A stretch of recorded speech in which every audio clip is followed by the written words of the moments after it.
Let's talk about scope creep.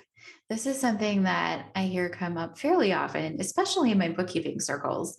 But I've had many conversations with different business owners about scope creep, or when a client keeps asking for things that are outside of the normal scope of your original agreement, and that it's starting to cause issues in the business because you're doing work that you didn't normally do. And there's a whole situation around it.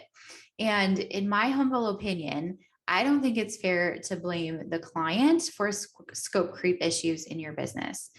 In most cases, it's on you as a business owner to make sure that we're setting clear expectations and boundaries, and you don't really have a problem with it.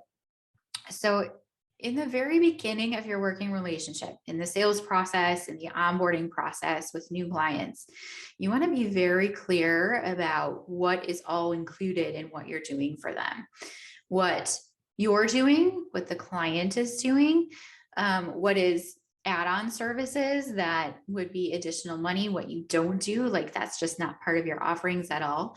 All of that should be very clear. Clients want to go into something knowing what they're getting. It's not fair for them to think that they're going to be getting this level of service and all of these things when you're thinking it's here. And so a lot of times this can be set up for success just by having a really good sales and onboarding process. And then down the road, if they ask for something that's out of scope, it's really easy to say, hey, that's not part of our original agreement. We'd be happy to do the project, but it's an additional project fee or adds on to your recurring amount with us, etc. And usually they understand because you have clear expectations, you're open, transparent, it's not a problem. And those conversations are easy to have. Most of the time, a client doesn't even realize when they're asking that it is out of scope.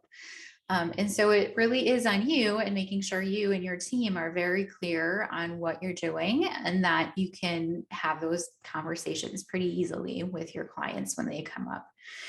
I do want to point out that scope creep, you can still do things for your clients and you don't have to be super vigilant about it if you understand the difference between doing little things as customer service and things that are actually scope creep. So if somebody asks for something from us, like pulling a report or a quick phone call about a specific issue that is like a one-time deal, doesn't happen very often, only takes us a few minutes, we will do that all day long. It is little value adds to our clients that don't cost us much of anything to do. What starts getting into scope creep is when it is clearly an add-on service that they're not paying for, or it's a big project that's going to take a lot of time, or if it's frequent, right? Like if this is an ask that's going to come often and you're going to have to do it over and over and over, or a bunch of different little asks strung together, that's a sign that they might be taking advantage of you a little bit.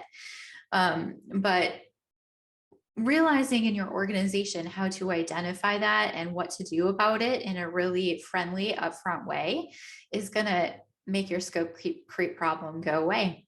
So I hope this was helpful and gave you some food for thought about scope creep.